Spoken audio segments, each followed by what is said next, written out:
How's it going, ladies and gentlemen? Mr. Donahue here again, looking at 21.6 information, energy changes in nuclear reactions. So our objectives are going to be to describe energy changes in nuclear reactions in terms of binding energy and mass defect, as well as quantifying that.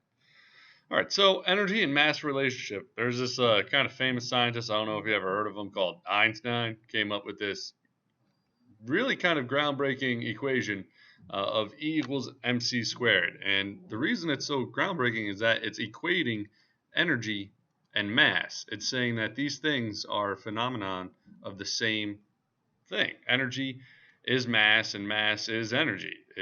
They're the same thing, they're just different phenomena, right? So it's a connection between mass and energy. And they're interchangeable. You can create mass with enough energy, and you can create energy from converting some mass. When we are accelerating a proton at high speeds, energy gets converted to mass and the particles become more massive. If you watched that video on the CERN Hadron Collider, it's crazy.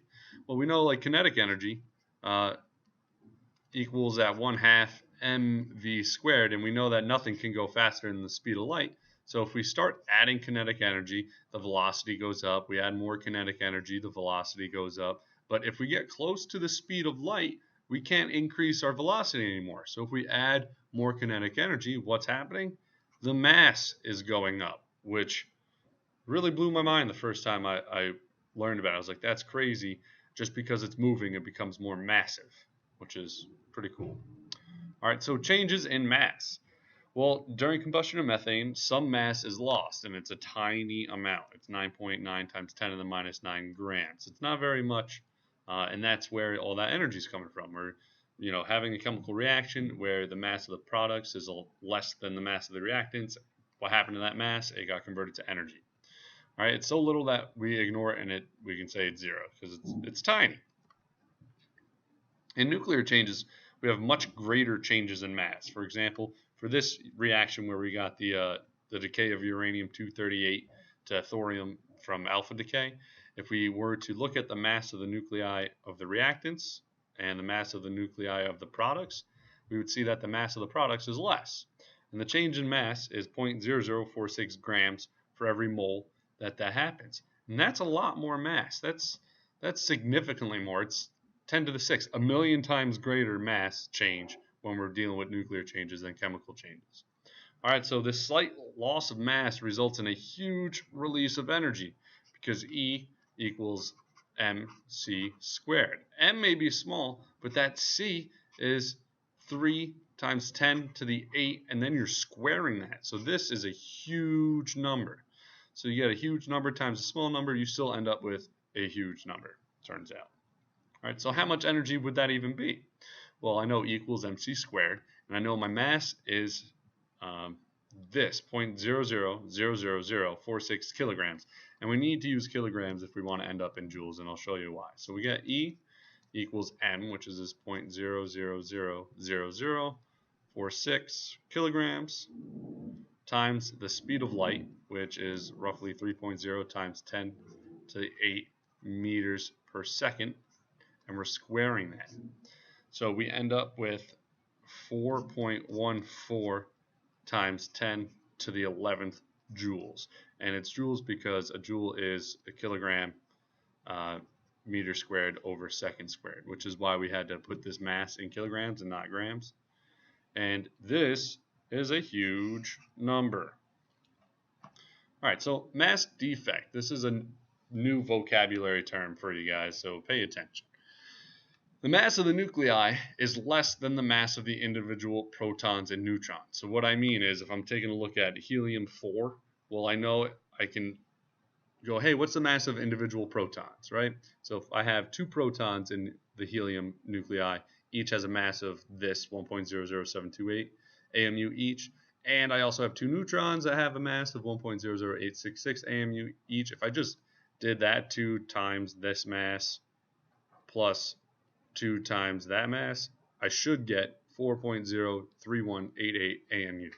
But the actual mass of the helium nuclei is 4.00150 AMU. So the mass of the helium atom is less than the mass of the parts.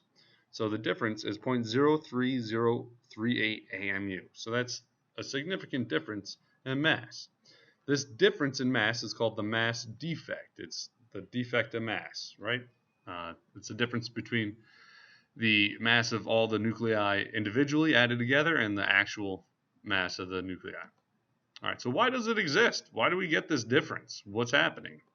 Well, think of it this way. All right, once the protons and the neutrons are bound together, it would require energy to separate them. So if I have these separate things and then I put them together, right, boom.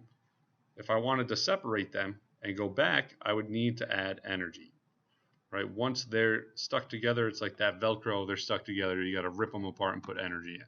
So you'd have to add energy to split and break apart this helium nuclei to give you the 2 protons and the 2 neutrons individually. So if energy is added to a system, then the mass of the system must go up, because we know that energy equals mass times the speed of light squared, right? These things are interchangeable. They're the 2 phenomena are the same thing. So if I increase the energy, then the mass must also go up, right? So if I'm adding energy in to separate them, then the mass of my parts must be greater than the mass of the whole thing.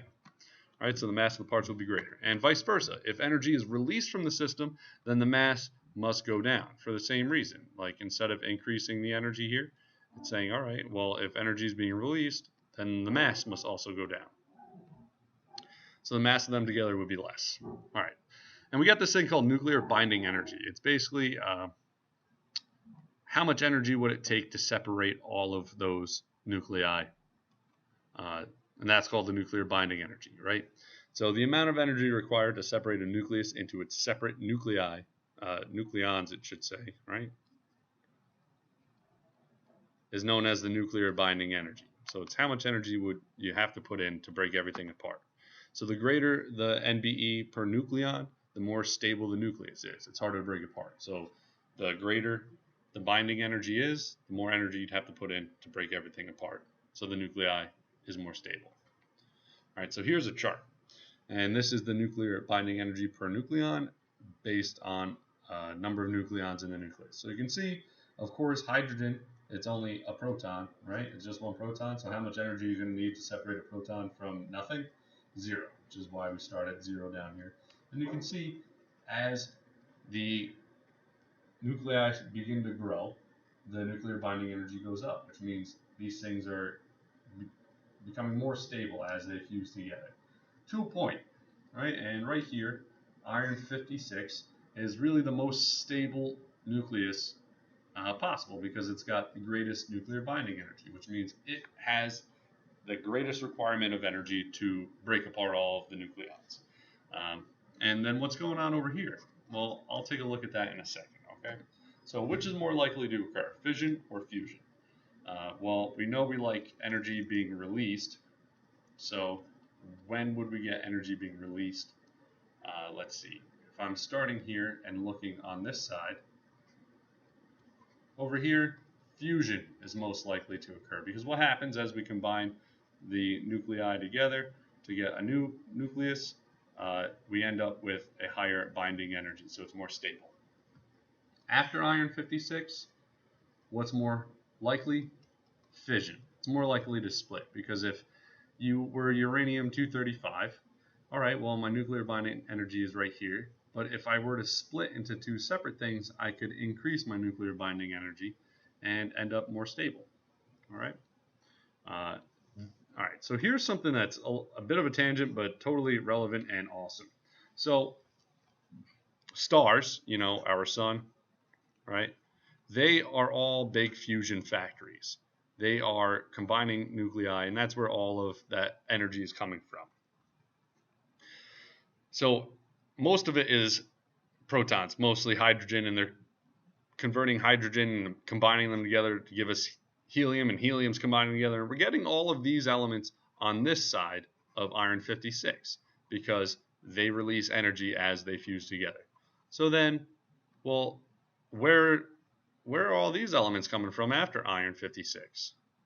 Well, what's really cool about them is that they're only created in supernovas. Because think about it, if we had a bunch of fusion going on and in the star, and let's say we accidentally made uranium 235, well, with all that energy, uranium-235 is unstable, it's going to end up getting split and it's going to decay until it becomes iron. So where are all of these elements coming from? Supernovas, where the stars, imploding and exploding, and there's a whole bunch of energy being released, and as soon as, those elements are being created during the explosion, there's no more energy around to tear them apart. So, yeah, it's pretty cool. Like gold, if you got any like gold earrings or jewelry, like the gold was made in a supernova, which is pretty awesome. All right, so math practice. So given the mass of cobalt-60 is this big number and nickel-60 is this big number, calculate the energy lost or gained when 1 mole of cobalt undergoes beta decay. And it gives us the mass of an electron. Well, let's start with writing out the math, right? So we got cobalt-60, and cobalt has an atomic number of 27, and it's saying it's undergoing beta decay.